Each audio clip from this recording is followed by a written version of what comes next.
Hello viewers, আসসালামু আলাইকুম। শুভেচ্ছা এবং স্বাগতম জানাচ্ছি আজকের ভিডিওতে। ভিউয়ার্স, আজকে আবার যে বিষয়টি নিয়ে আলোচনা করব সেটি হচ্ছে আপনাদের পরিবার পরিকল্পনা অধিদপ্তরের বিভিন্ন ক্যাটাগরির পদের পরীক্ষা, অর্থাৎ যে পরীক্ষাগুলোর নিয়োগ বিজ্ঞপ্তি অনেক আগে হয়েছিল সেগুলোর পরীক্ষা হওয়ার সময়েই মূলত পরীক্ষা স্থগিত করা হয়েছিল। সেই পরীক্ষাগুলো আসলে ভবিষ্যৎ কি, বা আসলে পরীক্ষাগুলো হওয়ার সম্ভাবনা আছে কিনা, বা হলে কবে নাগাদ হতে পারে, সে বিষয়টি নিয়ে মূলত আলোচনা করব। সেই সাথে আপনাদেরকে আরও জানিয়ে দিব পরিবার কল্যাণ পরিদর্শিকা অর্থাৎ FWV এর কিছু আপডেট এবং তথ্য নিয়ে।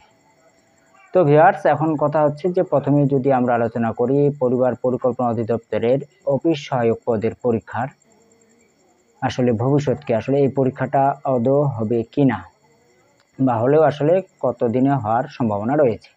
তো ভিউয়ার্স, এখন কথা হচ্ছে যে আপনারা জেনে থাকবেন যে আসলে সেই সময়ে পরীক্ষার একটা শিডিউল ঘোষণা করা হয়ে গেছিল, কিন্তু অভ্যন্তরীণ অনিয়ম দুর্নীতির যে খবর যখন প্রকাশিত হয়ে গেল, সেই কারণে মূলত এই পরীক্ষাটি আর সেই সময়কার দুর্নীতিগ্রস্ত ম্যানেজমেন্ট সেই পরীক্ষাটি নেওয়ার আর সাহস পায়নি। কারণ সেই সময়ে যেহেতু FWV-র পরীক্ষাটা নেওয়া হয়ে গেছিল, তো সব কিছুর দোষারোপ বা সব কিছু বিষয় মূলত কিন্তু ওই FWV-র অর্থাৎ পরিবার কল্যাণ পরিদর্শিকা পদটি নিয়েই মূলত আলোচনা হয়েছে। কিন্তু ওই যেই সময়টিতে FWV-র বিভিন্ন লেনাদেনা হয়েছিল সেই সময়টিতেও কিন্তু অন্যান্য পদগুলোর পরীক্ষার সেই সাথে এই যে অফিস সহায়ক পদেরও পরীক্ষারও অনিয়মের জন্য লেনদেন হয়ে গেছিল।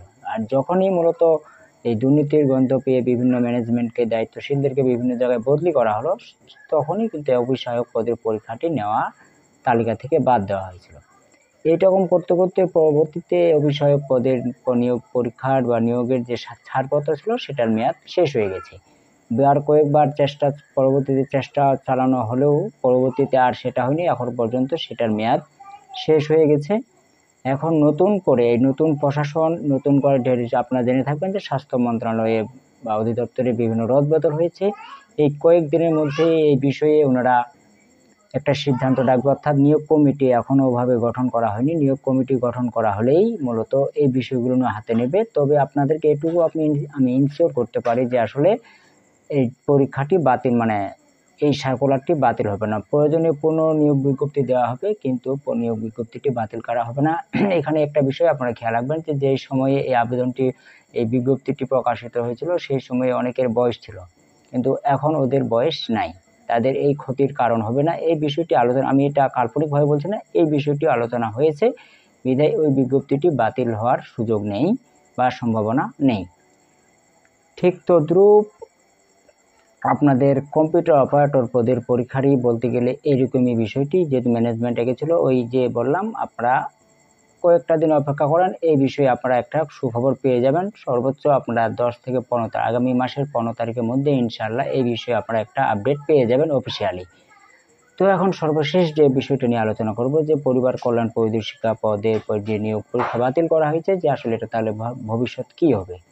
তো ভিউয়ার্স, এটা কিন্তু এই যে প্রেক্ষাপটে যদি আপনারা মামলা না করতেন, মামলা না হলে কিন্তু এখন আপনারা কর্তৃপক্ষের কাছে জোর দাবি জানালে কিন্তু আপনারা ফলাফল পেয়ে যেতেন। যদিও ফলাফলে আপনাদের আক্কেল গুড়ুম হয়ে যেত, কারণ ওখানে দুর্নীতি এমন পর্যায়ে হয়েছিল যে অনেকের রেজাল্ট আসতো না। যারা এখন বলতেছেন যে রেজাল্ট, যদিও আপনারা এই বিষয়টা বুঝতে পারেনি যে সেই সময় আন্দোলনে যারা ছিলেন, তার সম্মুখভাগে যারা ছিলেন, তাদের বেশিরভাগই মূলত ওই দুর্নীতির সাথে জড়িত ছিল। ওনারা জানতো যে রেজাল্ট হলে মূলত ওনাদের রেজাল্ট আসবে, কিন্তু বাকি যারা মেধাবী ছিল সাধারণ প্রার্থী, তাদের কিন্তু রেজাল্ট আসতো না। কিন্তু এখন কথা হচ্ছে, যেহেতু বিষয়টি এখন আদালতের বিচারাধীন রয়েছে, তো এখন কর্তৃপক্ষ তো ওটা ওভাবে ওনারা নিজস্বভাবে সিদ্ধান্ত নেওয়ার কিচ্ছু নেই। এখন যা করার আপনাদেরকে প্রার্থীদেরকেই করতে হবে। রিটকারী যারা রয়েছেন, আপনারা রিটের আশায় যদি থাকেন তাহলে আরও কয়েক বছর আপনাদের অপেক্ষা করতে হবে। আপনারা এই নতুন ব্যবস্থায়, নতুন প্রশাসনের সেক্ষেত্রে কিছু কিছু মামলা হয়েছে যেগুলো অগ্রাধিকার তালিকায় থাকবে, আপনাদের মতো এই রিটগুলো কিন্তু ওভাবে অগ্রাধিকারের তালিকায় থাকবে না। তো আপনাদের যেটা উচিত হবে, আপনারা মামলাটা বিজ্ঞ আইনজীবীগণের সাথে আলোচনায় বসে, আপনাদের উচিত হবে বিজ্ঞ আইনজীবীদের সাথে বসে পরামর্শ করে এই রিটটার প্রত্যাহার করার কোনো সুযোগ রয়েছে কিনা, বা প্রত্যাহারের সুযোগ থাকলে কিভাবে প্রত্যাহার করবেন সেই বিষয়টি নিয়ে আলোচনা করে আপনারা কর্তৃপক্ষের সাথে মূলত আপনারা আলোচনা জানাবেন, যথাযথ প্রযুক্তির মাধ্যমে একটা দাবি জানাবেন। সেক্ষেত্রে আপনাদের লাভ হবে কি, হয়তো বা ওনারা রেজাল্ট দিয়ে দিবে যে রেজাল্ট প্রস্তুত করা হয়েছিল, না হলেও খুব তাড়াতাড়ি পরীক্ষা নেওয়া হবে।